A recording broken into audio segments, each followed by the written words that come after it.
right. I know my fan's going right in my video. Hold on, let me shut this thing off. I moved it. Yeah, D-wall, it's upside down. So that's fine, I kind of like it. Alright, so today is two-piece crown day. And here it is. Here's my scribble. And I got 4 cuts to make. 2 longs, 2 shorts. A bunch of different angles, as you can see. The right side 92, 90, 88, 88, yada yada. So I'm cutting it like baseboard, but it's actually going to be going upside down. So this right side is not the right side, actually the left side. So if this is number 1, and I'm cutting the left side, which is the right side, but it's actually the left side, I'm going to do a 45.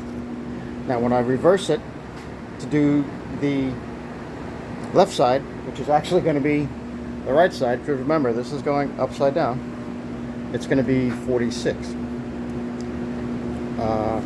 Yeah, this is going to be interesting.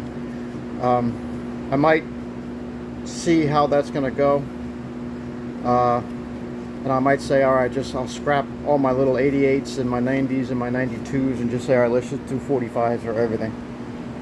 And because for a 46 to meet up with another, see, this is going to be, let's see, well, yeah, my 2 shortcuts are 90s and 90s, and here's one that's 92, 88. So what I'm trying to say is all this might be nice on paper, but when I actually get inside the bathroom, it might be easier just to do everything 45s, and if I have to, readjust from there.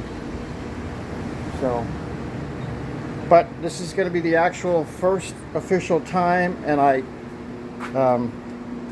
found a nice, actually the old hose to my Stanley, I think this was. Yeah, my Stanley vacuum that went,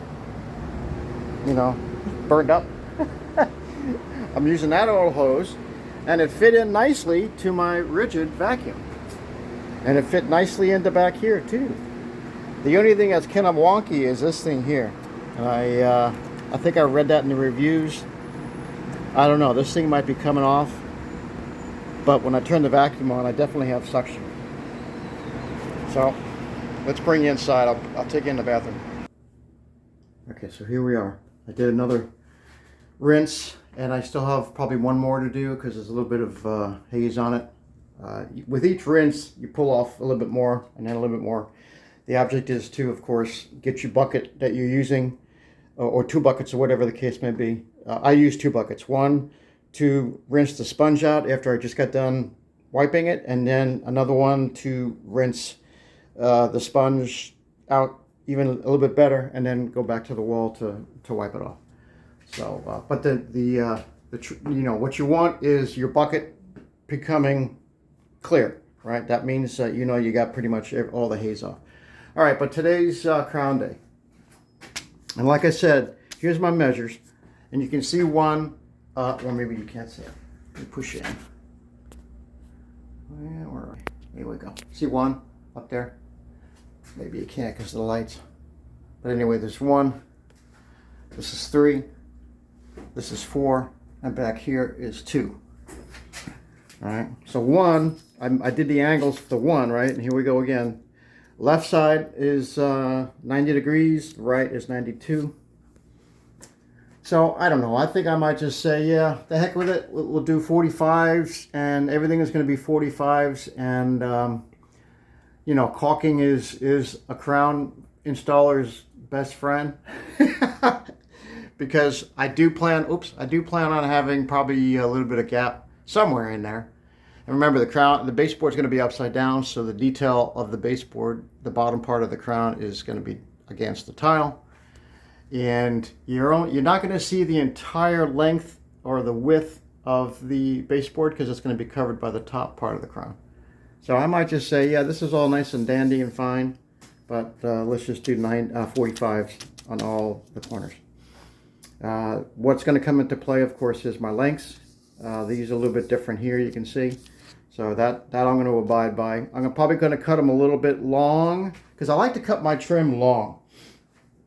I like to have it, obviously, if you cut it short, it's short forever. But when you cut it long, you can trim it down by a half a saw blade or whatever the case would be. So I like to cut mine, well, you see a plus here, right? So that's going to be long to begin with, but I might do it pluses all the way down and see what it looks like on the wall.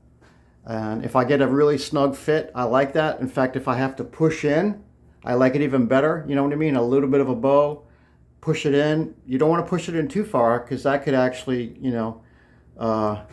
look not so good. So I like to have just a little bit of a bow where I can push it in and then it becomes a snug fit.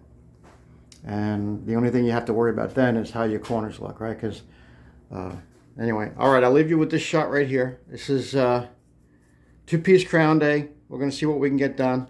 I got other things going on with some irrigation stuff that I'm working on. So anyway, I'm gonna be doing a little juggling act today. All right, thanks for watching. Stay tuned. There's gonna be more to come.